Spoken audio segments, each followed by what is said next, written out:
started? Yeah. Okay, no, that's fine. Okay. Yeah, hello. This is group 4, and not to bore you, we've been lectured about how important it is to do log monitoring on your service, right? So with group 4, we are focusing on SSH monitoring on our systems, but it can easily be extended to any other protocol in the log, in the Linux log folder. So we are proposing a solution where, okay, we have a software which is a Python script being implemented on the servers by using Ansible deployment. So we automatically run the script on the servers, and the package is installed on the servers, and also it pushes all logs into a database which is called the Firebase database.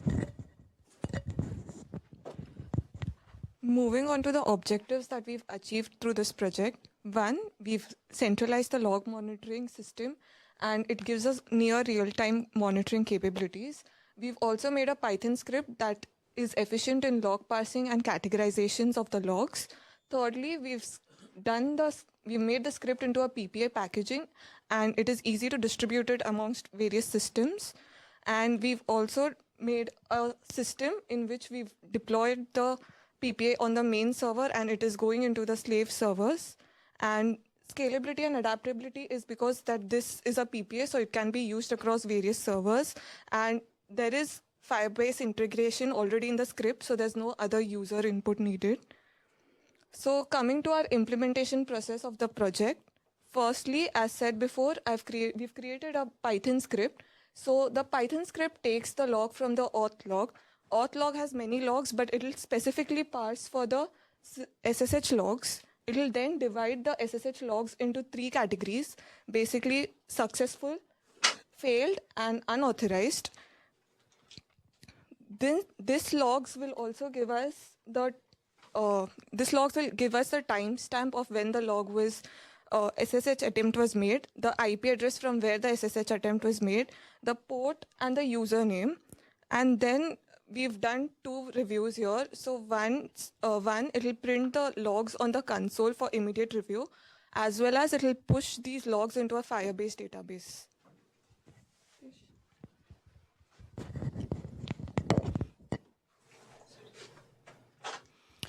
So now we have the script ready. How will we run it? If we have to run that script, we have to download it, let's say from GitHub. Then we have to, do Python 3 sshLogger.py, and we have to run it. So this is not feasible if you have to scale it to different computers. So this is where packaging comes into the picture. With packaging, what we can do is we can take a script, and we can create a package of it, and we can just install it via sudo apt install. So that is what we are doing. So to do this, there are 2 main steps. One is creating something called as a PPA. PPA stands for Personal Package Archives, and you create this basically in 4 steps. First is there is a website called launchpad.com, which is given by Ubuntu. You create an account over there. Then if you look on the right hand side, this is how the web page looks. Over there, you just click on the button, create a new PPA. You just specify the name and a few details. The PPA is created. Then what you have to do is you have to create a open PGP key. Why you do this is because that nobody else should be able to just randomly upload packages in your PPA. So there should be some level of authentication. So for that, we use this open PGP key. So we create it and we import it in our Launchpad account. So once this is done, any package, any deb package, we can just upload it, and any Ubuntu system anywhere in the world can just download it. So this is how the Launchpad webpage looks for a particular user. Yeah. So now coming to the package itself, we just can't directly upload the Python file. We have to create a Debian package structure. So for this, you have a root directory. In our case, it is sshLogger. Then you have your source files, and you have something called as a Debian directory where you specify a few files. out of which I would say the two most important are control and change log. In control, you specify different stuff like who is the author, what is the license, and what all things are required for this to work. And in change log, you specify which particular Ubuntu version this particular package is for, and what is the version number of this particular package. So for this, we have done it in Jammy, which is Ubuntu 22. So if you make any updates to your package, just change the number in the change log and upload this to the PPA, and it will update. So coming to the PPA web page itself, so this is how it looks on the left hand side. You have the name of the PPA, which in this case is Linux course PPS. And if you want to upload any package to this PPA, you just have a command called dput and the name of your PPA and this source.changes file. This is created when you create your deb package. So after uploading, you wait for I would say few hours. Then if you want to install the particular package, you first add this PPA to your Ubuntu system by adding sudo apt repository. You add your PPA, you update it. And in this case, we have a package called SSH logger. And if you want to install that, just do sudo apt install SSH logger. And our application, if you want to call our application, you just need to type SSH_logger and our application gets called. So this is a working architecture. So on the top is the management node. So these are Ansible workstation. So in the inventory will have the host IPs, so which would like to automate. So here is basically server 1, 2, and 3, and all the automation logic will go into the playbook. So once you write the automation logic to pull the PPA, you deploy it into the servers that has that's recorded in the inventory, and from there any login, if you do any logins or anything, everything will be recorded in the Firebase, which is the central system management. So this is what playbook will look like. This is the YAML, and this is basically the IP address of the server 1, 2, 3 that which we had done.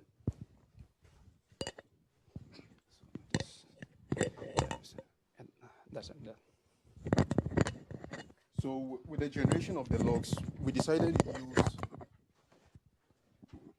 a tool which is Hydra to generate logs so that it can be recorded and sent to a database for analysis.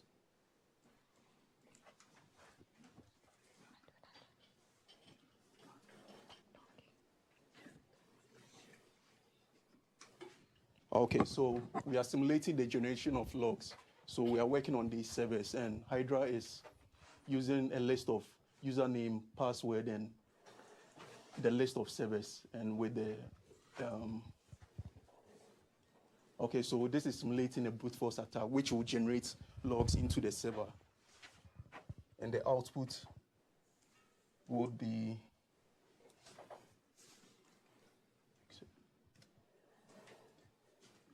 and this is the final output in our database for analysis. So you could see that any log generated in SSH brute forcing is being logged in our database for analysis.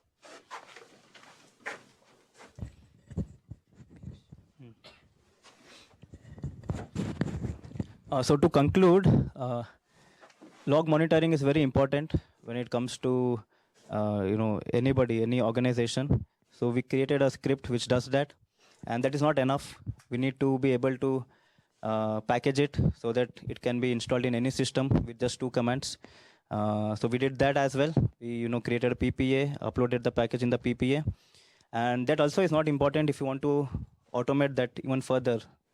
So we use Ansible to just deploy this PPA in n number of servers at a time, and in the end we have a functioning software which is very much helpful for any organization, and this can be helpful in identifying any attacks and overcoming them. Thank you. If you have any questions, we would like to take that.